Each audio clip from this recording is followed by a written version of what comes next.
ಇರತಕ್ಕಂಥ YouTube channel study with ಪರಶುರಾಮ್ಗೆ ಸ್ವಾಗತ ಅಂತ ಹೇಳ್ತಾ SSLC ವಿಜ್ಞಾನ ಭಾಗ 1ರ ಪಠ್ಯಪುಸ್ತಕದ 2ನೇ ಅಧ್ಯಾಯ ಆಮ್ಲಗಳು, ಪ್ರತ್ಯಾಮ್ಲಗಳು ಮತ್ತು ಲವಣಗಳು ಪಾಠದಲ್ಲಿ ಪಠ್ಯದ ಒಳಗಿನ ಇರತಕ್ಕಂಥ ಪ್ರಶ್ನೆಗಳಿಗೆ ಉತ್ತರವನ್ನು ನೋಡೋಣ. ವಿಡಿಯೋನ ಲೈಕ್, ಶೇರ್ ಮತ್ತು ಸಬ್ಸ್ಕ್ರೈಬ್ ಮಾಡೋದನ್ನು ಮಾತ್ರ ಮರೆಯದಿರಿ.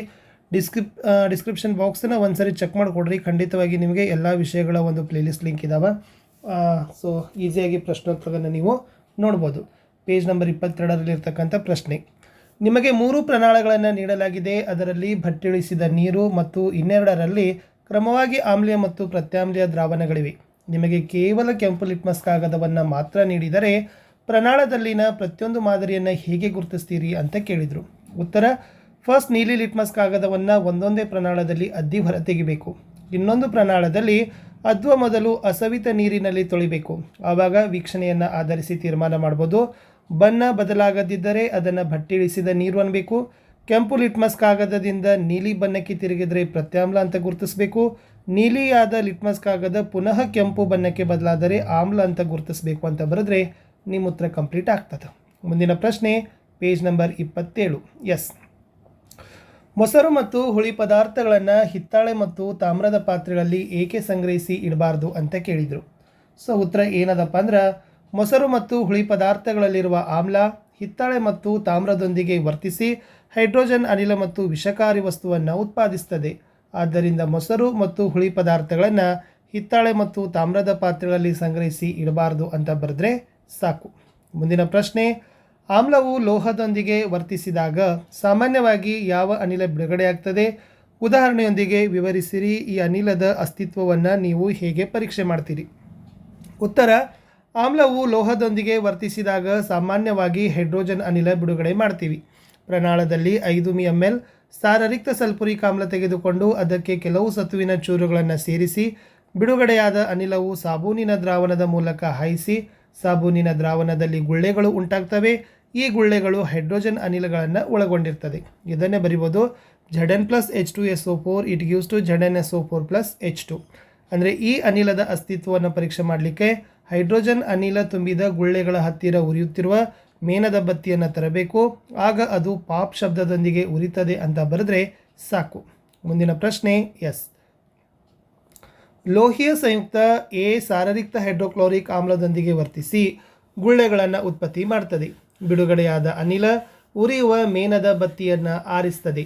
ಈ ಕ್ರಿಯೆಯಲ್ಲಿ ಉಂಟಾದ ಒಂದು ಸಂಯುಕ್ತ ಕ್ಯಾಲ್ಸಿಯಂ ಕ್ಲೋರೈಡ್ ಆದರೆ ಈ ಕ್ರಿಯೆಯ ಸರಿದೂಗಿಸಿದ ರಾಸಾಯನಿಕ ಸಮೀಕರಣವನ್ನು ಬರೀರಿ.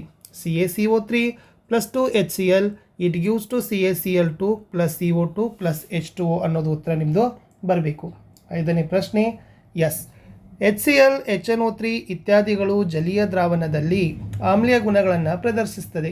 ಆದರೆ ಆಲ್ಕೋಹಾಲ್ ಮತ್ತು ಗ್ಲೂಕೋಸ್ನಂಥ ಸಂಯುಕ್ತಗಳ ದ್ರಾವಣಗಳು ಆಮ್ಲೀಯ ಗುಣಗಳನ್ನು ಪ್ರದರ್ಶಿಸೋದಿಲ್ಲ, ಏಕೆ? ಸೊ ಇದು 30ನೇ ಪೇಜ್ನಲ್ಲಿರ್ತಕ್ಕಂಥ ಪ್ರಶ್ನೆ. ಇಲ್ಲಿ HCl ಮತ್ತು HNO3 ಇತ್ಯಾದಿಗಳು ಜಲೀಯ ದ್ರಾವಣದಲ್ಲಿ H3O+ ಮತ್ತು H+ ಅಯಾನುಗಳನ್ನು ಉಂಟು ಮಾಡ್ತದೆ. ಆದರೆ ಆಲ್ಕೋಹಾಲ್ ಮತ್ತು ಗ್ಲೂಕೋಸ್ನಂಥ ಸಂಯುಕ್ತಗಳು ಹೈಡ್ರೋಜನ್ ಹೊಂದಿದ್ದರೂ ಜಲೀಯ ದ್ರಾವಣದಲ್ಲಿ ಅವು ವಿಯೋಜನೆಗೊಂಡು H+ ಅಯಾನುಗಳನ್ನು ಉಂಟು ಮಾಡೋದಿಲ್ಲ. ಆದ್ದರಿಂದ ಅವು ಆಮ್ಲೀಯ ಗುಣಗಳನ್ನು ಪ್ರದರ್ಶಿಸೋದಿಲ್ಲ ಅಂತ ನೀವು ಬರಿಬೇಕು. ಮುಂದಿನ ಪ್ರಶ್ನೆ: ಆಮ್ಲದ ಜಲೀಯ ದ್ರಾವಣ ವಿದ್ಯುತ್ತಿನ ವಾಹಕವಾಗಿದೆ ಏಕೆ ಅಂತ ಕೇಳಿದ್ದಾರೆ. ಉತ್ತರ: ಆಮ್ಲಗಳು ಜಲೀಯ ದ್ರಾವಣದಲ್ಲಿ ಹೈಡ್ರೋಜನ್ ಅಯಾನುಗಳನ್ನು H+ ಉತ್ಪಾದಿಸ್ತವೆ. ಈ ಅಯಾನುಗಳು ವಿದ್ಯುತ್ ಪ್ರವಾಹವನ್ನು ಸಾಗಿಸೋದರಿಂದ ಆಮ್ಲದ ಜಲೀಯ ದ್ರಾವಣ ವಿದ್ಯುತ್ತಿನ ವಾಹಕವಾಗಿದೆ ಅಂತದನ್ನು ನೀವು ಬರಿಬೇಕು. 7ನೇ ಪ್ರಶ್ನೆ ಸಹಿತ ಇತ್ತು. ಎಸ್, ಶುಷ್ಕ HCl ಅನಿಲ ಶುಷ್ಕ ಲಿಟ್ಮಸ್ ಕಾಗದದ ಬಣ್ಣ ಬದಲಾಯಿಸೋದಿಲ್ಲ ಏಕೆ ಅಂತ ಕೇಳಿದ್ದಾರೆ. ಸೊ ದ ಆನ್ಸರ್ ಈಸ್, ನೀರಿನ ಅನುಪಸ್ಥಿತಿಯಲ್ಲಿ HCl ಅಣುಗಳಲ್ಲಿನ H+ ಅಯಾನುಗಳ ಬೇರ್ಪಡಿಸುವಿಕೆ ಸಾಧ್ಯನೇ ಇಲ್ಲ.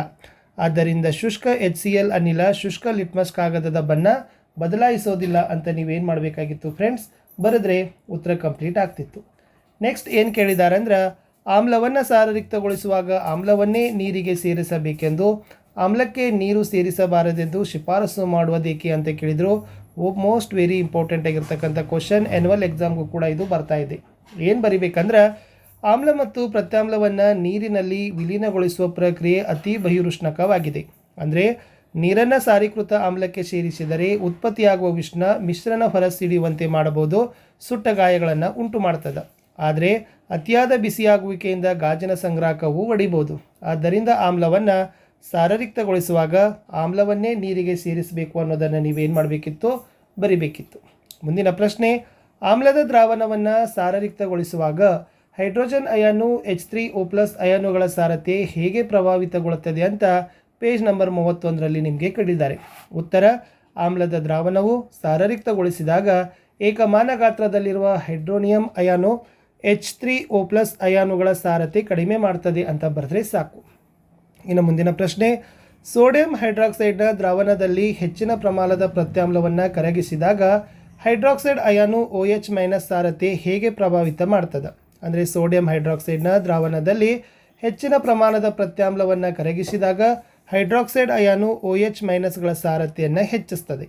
ಇನ್ನು 35ನೇ ಪೇಜಕ್ಕೆ ಹೋಗೋಣ. ಎಸ್, ನಿಮ್ಮಲ್ಲಿ ಎ ಮತ್ತು ಬಿ ಎರಡು ದ್ರಾವಣಗಳಿವೆ. ದ್ರಾವಣ ಎಯ pH 6, ದ್ರಾವಣ ಬಿಯ pH 8. ಯಾವ ದ್ರಾವಣದಲ್ಲಿ ಹೈಡ್ರೋಜನ್ ಅಯಾನುಗಳ ಸಾರತೆ ಹೆಚ್ಚಿದೆ? ಇವುಗಳಲ್ಲಿ ಯಾವುದು ಆಮ್ಲ ಮತ್ತು ಯಾವುದು ಪ್ರತ್ಯಾಮ್ಲ ಅಂತ ಪೇಜ್ ನಂಬರ್ 35ರಲ್ಲಿ ನಿಮಗೆ ಕೇಳಿದ್ದಾರೆ. ಉತ್ತರ, ಎ ದ್ರಾವಣದಲ್ಲಿ ಹೈಡ್ರೋಜನ್ ಅಯಾನುಗಳ ಸಾರತೆ ಹೆಚ್ಚು. ಎ ಅದು ಆಮ್ಲ, ಬಿ ದ್ರಾವಣ ಅದು ಪ್ರತ್ಯಾಮ್ಲ. ಇನ್ನು 12ರಲ್ಲಿ H+ ಅಯಾನುಗಳ ಸಾರತೆ ದ್ರಾವಣದ ಸ್ವಭಾವದ ಮೇಲೆ ಯಾವ ಪರಿಣಾಮವನ್ನು ಹೊಂದಿದೆ? ಇಲ್ಲಿ H+ ಅಯಾನುಗಳ ಸಾರತೆ ಹೆಚ್ಚಿದಂತೆ ದ್ರಾವಣ ಆಮ್ಲೀಯವಾಗ್ತದೆ. H+ ಅಯಾನುಗಳ ಸಾರತೆ ಕಡಿಮೆಯಾದಂತೆ ದ್ರಾವಣ ಪ್ರತ್ಯಾಮ್ಲೀಯವಾಗ್ತದೆ ಅಂತ ಬರೀರಿ. ಇನ್ನು ನೆಕ್ಸ್ಟ್, ಪ್ರತ್ಯಾಮ್ಲೀಯ ದ್ರಾವಣಗಳು H+ ಅಯಾನುಗಳನ್ನು ಹೊಂದಿದೆ. ಹಾಗಾದರೆ ಅವು ಏಕೆ ಪ್ರತ್ಯಾಮ್ಲೀಯವಾಗಿವೆ? ಹೌದು, ಪ್ರತ್ಯಾಮ್ಲೀಯ ದ್ರಾವಣಗಳು H+ ಅಯಾನುಗಳನ್ನು ಹೊಂದಿದೆ. H+ ಅಯಾನುಗಳ ಸಾರತೆಗಿಂತ OH- ಸಾರತೆ ಹೆಚ್ಚಿರೋದ್ರಿಂದ ಅವು ಪ್ರತ್ಯಾಮ್ಲೀಯವಾಗಿದೆ ಅಂತ ಬರೆದ್ರೆ ಸಾಕು. ಮುಂದಿನ ಪ್ರಶ್ನೆ, ಎಸ್, ಯಾವ ಸಂದರ್ಭಗಳಲ್ಲಿ ಒಬ್ಬ ರೈತ ತನ್ನ ಕೃಷಿ ಭೂಮಿಯ ಮಣ್ಣಿಗೆ ಸುಟ್ಟ ಸುಣ್ಣ ಅಥವಾ ಅರಳಿದ ಸುಣ್ಣ ಅಥವಾ ಸೀಮೆ ಸುಣ್ಣವನ್ನು ಬೆರೆಸ್ತಾನೆ? ಮಣ್ಣಿನ ಆಮ್ಲೀಯತೆ ಹೆಚ್ಚಾದಾಗ ರೈತ ತನ್ನ ಕೃಷಿ ಭೂಮಿಯ ಮಣ್ಣಿಗೆ ಸುಟ್ಟ ಸುಣ್ಣ ಅಥವಾ ಅರಳಿದ ಸುಣ್ಣ ಅಥವಾ ಸೀಮೆ ಸುಣ್ಣವನ್ನು ಬೆರೆಸ್ತಾನೆ ಅಂತ ಬರೆದ್ರೆ ಸಾಕು. ಇನ್ನು 15ನೇ ಪ್ರಶ್ನೆಗೆ ಹೋಗೋಣ. Page number 41. ಎಸ್, CaOCl2 ಸಂಯುಕ್ತದ ಸಾಮಾನ್ಯ ಹೆಸರೇನು ಅಂತ ಕೇಳಿದರು. ಸೊ ಅದನ್ನು ಚಲುವೆ ಪುಡಿ ಅಂತ ಕರೀತಾರೆ. ಇನ್ನು ಕ್ಲೋರಿನ್ನೊಂದಿಗೆ ವರ್ತಿಸಿದಾಗ ಚಲುವೆ ಪುಡಿ ಉತ್ಪತ್ತಿ ಮಾಡೋ ವಸ್ತುವನ್ನು ತಿಳಿಸ್ರಿ ಅಂತ ಕೇಳಿದರು. ಶುಷ್ಕ ಅರಳಿದ ಸುಣ್ಣ CaOH2 ಇಸ್ ದಿ ಆನ್ಸರ್. ಇನ್ನು ಗಡಸು ನೀರನ್ನು ಮೆದುಗೊಳಿಸಲಿಕ್ಕೆ ಬಳಸ್ತಕ್ಕಂಥ ಸೋಡಿಯಂ ಸಂಯುಕ್ತವನ್ನು ಕೇಳಿದರು. ಅದು Na2CO3.10H2O, ಅಂದರೆ ಸೋಡಿಯಂ ಕಾರ್ಬೋನೇಟ್ ಅಥವಾ ವಾಷಿಂಗ್ ಸೋಡಾ ಅಂತಲೇ ಕರೀತಾರೆ. ಇನ್ನು 18ನೇ ಪ್ರಶ್ನೆ, ಸೋಡಿಯಂ ಹೈಡ್ರೋಜನ್ ಕಾರ್ಬೋನೇಟ್ ದ್ರಾವಣವನ್ನು ಕಾಸಿದರೆ ಏನಾಗ್ತದೆ? ಈ ಕ್ರಿಯೆಯ ಸಮೀಕರಣವನ್ನು ಬರೀರಿ ಅಂತ ಕೇಳಿದರು. ಇಲ್ಲಿ ಸೋಡಿಯಂ ಹೈಡ್ರೋಜನ್ ಕಾರ್ಬೋನೇಟನ್ನು ಕಾಸಿದಾಗ ಅದು ಸೋಡಿಯಂ ಕಾರ್ಬೋನೇಟ್, ಕಾರ್ಬನ್ ಡೈಆಕ್ಸೈಡ್ ಮತ್ತು ನೀರಾಗಿ ವಿಭಜನೆ ಆಗ್ತದೆ. 2NaHCO3 it gives to Na2CO3 + CO2 + H2O. Last question, plaster of Paris ಮತ್ತು ನೀರು ಇವುಗಳ ನಡುವಿನ ಕ್ರಿಯೆಯನ್ನು ತೋರಿಸುವ ಸಮೀಕರಣವನ್ನು ಬರೀರಿ. CaSO4.12H2O + 1.5H2O it gives to CaCSO4.2H2O ಅನ್ನೋದನ್ನು ಬರೆದ್ರೆ ಸಾಕು. ಇಷ್ಟು ಪಾಠದ ಮಧ್ಯದಲ್ಲಿರ್ತಕ್ಕಂಥ ಪ್ರಶ್ನೆಗಳಿಗೆ ಉತ್ತರ ಕೊಟ್ಟಿದ್ದೀನಿ. ನೆಕ್ಸ್ಟ್ ವಿಡಿಯೋದಲ್ಲಿ ಖಂಡಿತವಾಗಿ ನಾನು ಏನು ಮಾಡ್ತೀನಿ, ಅಭ್ಯಾಸ ಪ್ರಶ್ನೋತ್ತರಗಳೊಂದಿಗೆ ಭೇಟಿ ಆಗ್ತೀನಿ. ಲೈಕ್, ಶೇರ್ ಮತ್ತು ಸಬ್ಸ್ಕ್ರೈಬ್ ಮಾಡೋದನ್ನು ಮಾತ್ರ ಮರೆಯದಿರಿ. ಬಾಯ್.